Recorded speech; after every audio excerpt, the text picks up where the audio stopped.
Books, books. I like books. I'm gonna read them all. Hi readers, Chris here. Welcome to my channel where I review fantasy, Stephen King, all sorts of books. And today I am talking about the final Stephen King book that I read in 2023, From A Buick 8. Yes, this was the final book I read in 2023, back in December. You know I'm behind. But when I went into this book, I was a little hesitant because this is not the first book King has written about like an evil car. And that book is Christine. And Christine is one of my favorite King books. Is it because my name is Christine? Maybe. Maybe. So I'm like, there's no way that this one can be as good. And I was actually surprised by how much I enjoyed this one. Do I think it's as good as Christine? I don't know. Let me know what you think. So the whole setup of this book is that there is this young boy named Ned, and Ned's father was a police officer. Now, Ned's father was killed in the line of duty, so he was killed allegedly by a drunk driver. But because this is a tight-knit community, the other officers at the police barracks kind of have been looking after him. Ned spends a lot of time there, etc., etc., etc. So one of the kind of the old guys at the police barracks, Kurt, Officer, I think Wilcox, yeah, Officer Wilcox is his name, decides that he wants to tell Ned, like, the truth about his father, the truth about what may have happened, etc., etc., etc. So basically, this book is told through Officer Wilcox telling Ned a story, if that makes sense. So the whole setup of this book is that older cop is telling a story to younger boy. So very much most of this book is flashbacks, and then there's 25% of it that takes place in present day. And what Officer Wilcox tells Ned is that basically a long time ago, when Officer Wilcox was a young man himself, they got this call about a car at a gas station that had pulled up. The driver of the car mysteriously disappeared. They don't know what happened to him. So they had this abandoned car.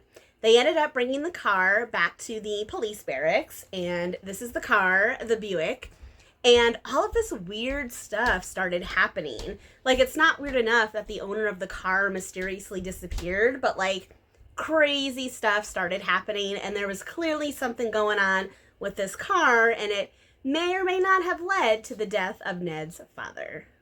So very simply, what I like about this book is King just really knows how to craft a story. He just really knows how to craft a story. From the very beginning, when we first learn about this car and it makes its first appearance, it's we know that something is going on. And as Officer Wilcox tells his story, the tension starts to build, things progressively get worse and worse, and it just culminates in this super high level thing that happens at the end of the book when Ned kind of goes off the deep end about this car. King just does such a good job with that. Number two, again, characters. This is something I've said about a lot of King books that I like, and I'm gonna say it here again. He just really knows how to do characters. You really get to know not just Ned, but of course Ned and Officer Wilcox, but there's all these other side characters, the secretary at the police barracks. There's a dog, a police barracks dog, which I will talk about a little bit later. But there's all these side characters, the men and women who work at the police barracks, other people in their lives, and you just really get to know them. And I think it's really important, both for Ned and Wilcox specifically, since they are kind of the two main characters. You really get to see how Officer Wilcox, how it was finding this car and all the things he went through and how he kind of processed some of the trauma that he experienced and how it led him to make certain decisions. And then on the flip side for Ned, because he's learning this for the first time, like we are as the readers, I love that. I love that experience of like learning things for the first time as a character is learning them. And that's how this book is set up. So I really, really love that. And again, for Ned, you can see how, he had this traumatic event in his life where his father, the person he loves most in the entire world, died.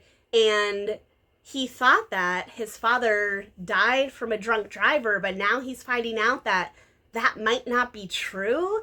Like, yeah, it's really crazy. And you start to feel for these characters and you totally understand some of the decisions that they make because the story is just so well written.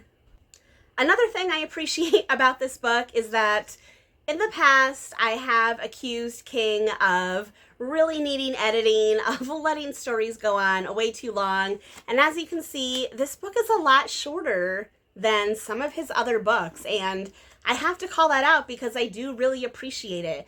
This is a concise story. Like, it's just as long as it needs to be. There's no, like, meandering prose and meandering side plots. Like, everything is in here is what needs to be in here. The story is what it is, and there's nothing that needs to be edited out. It's great in the form that it is in. So what did I not like about it? There's one major thing I did not like about this book. Everything else is like very, very minor, but there's one major thing. Now, I am not a person who gets triggered by most stuff. Like, most stuff does not bother me. I will just say the only thing that I am usually ever triggered about is things to do with animals. And there unfortunately is a very gruesome, very horrifying animal death in this book.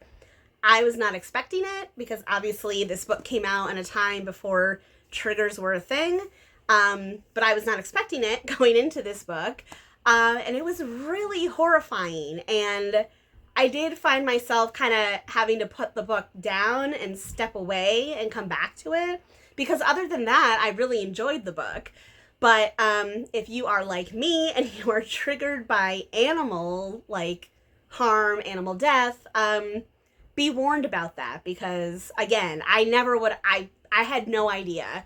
And I wish that I had known, so either I could have mentally prepared myself or maybe just skipped over that part. So do I like this book better than Christine? I don't because of the animal stuff, but also, again, I do think it's a bit of a simpler story. In Christine, the car is much more of a character with a personality, which I really loved. And I do think that the Buick in this story definitely has some personality, but I feel like it's literally more of a vehicle. Yes, the vehicle is a vehicle. The vehicle is a vehicle for kind of this otherworldly stuff, where in Christine, you definitely knew, like, Christine, the car, was actually making choices to hunt people down and kill them. So for those two reasons, I'm going to say, and number 3, again, totally biased because that's my name. So I still like Christine. Christine is still my favorite of the evil car stories. But again, I did really like this one at the end of the day, and it was a pleasant surprise, except for that one part.